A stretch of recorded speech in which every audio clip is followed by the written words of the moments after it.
Hello all my friends, I'm Dakian here with another review for you of a book about painting miniatures. And possibly the most important review I've done so far, because I have to be honest and say up front, I absolutely love this book. This book is the Figopedia by Jeremy Bonamont-Teboul.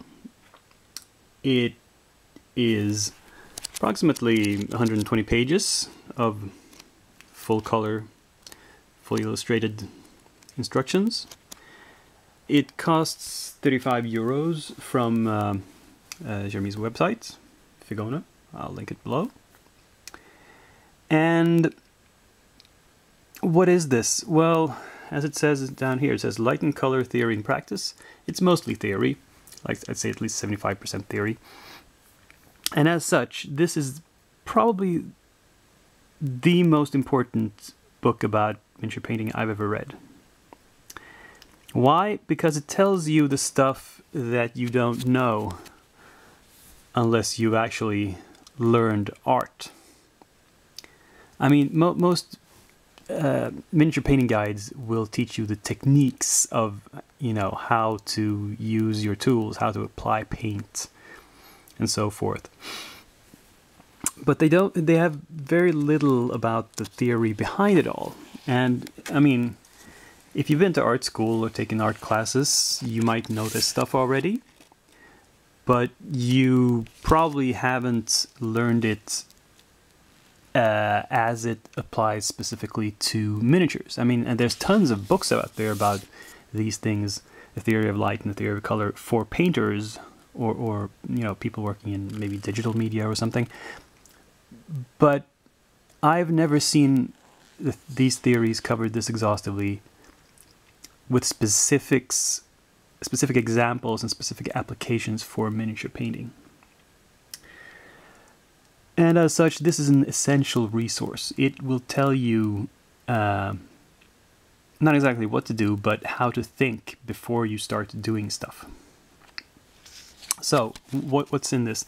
As there's a number 1 up here, which tells you it's intended to be volume 1 in a series. This one is about only 2 subjects, light and color. Light, that is, the first section is called Light and Shadow, the second, the Alchemy of Color. And in light, it will tell you the basics about light that you have to think about, namely the intensity and direction of light. It covers all the directions, possible directions of light, different types of lighting, general lighting, zenithal, lateral, multiple lighting, secondary lights, which is what we call OSL. Quite a lot about, specifically about zenithal light, because that's the most common type of lighting. It shows examples of tons of different surfaces, how they would be affected by light, and specific examples of miniatures, and all of these examples, this is all about direction of light. It tells you how to highlight different types of folds on cloth. Here we have the horizontal folds, we have diagonal folds, and of course finally vertical folds. And so it's extremely thorough, and it goes into something which I don't recall anybody else doing: composition and narrative. How to tell a story with your miniature. That is, how to choose lighting, which parts of the miniature to light. And he has all these examples where he shows you the wrong way to do something and the right way to do something. A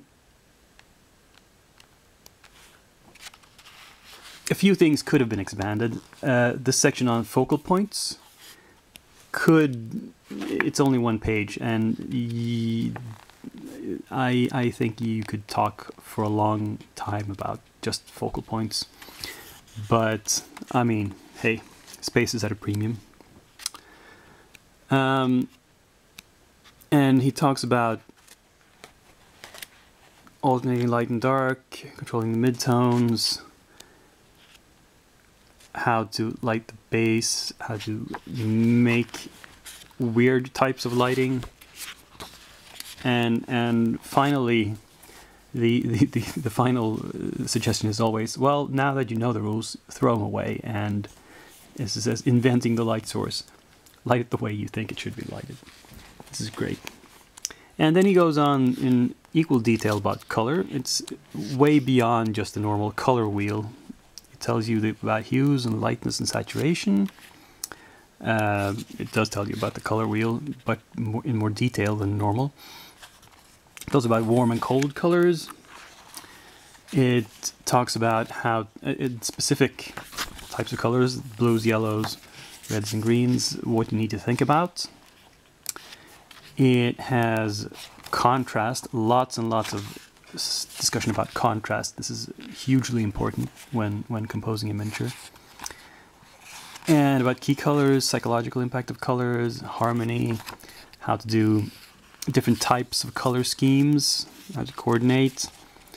And I'd like to say that it approaches color from both an impressionistic and an expressionistic way. There's discussion both about, you know, looking at nature, looking at real things and seeing how light and color plays across those. And there's also the idea that you can paint what you feel, not just what you see. So that is really, really, I mean, I just don't have words for how inspiring and important this book is. Now, does it have any flaws at all? Well, the English translation is, I'd say, 99% good.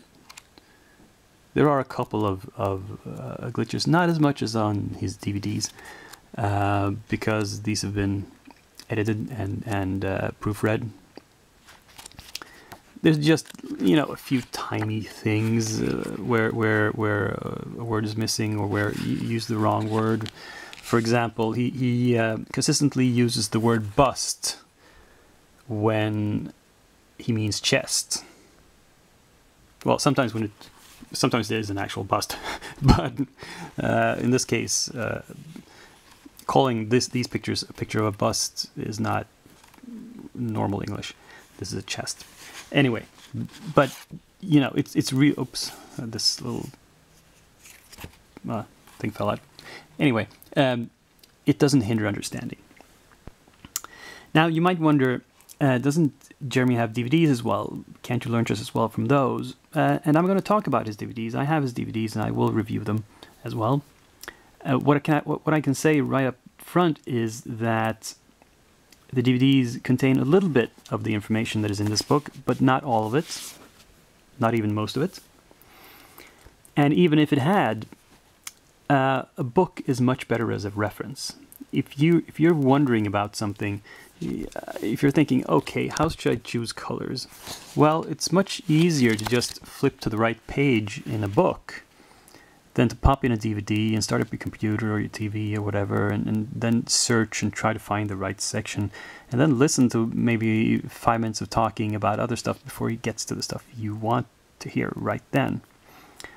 Books as reference sources are still the best.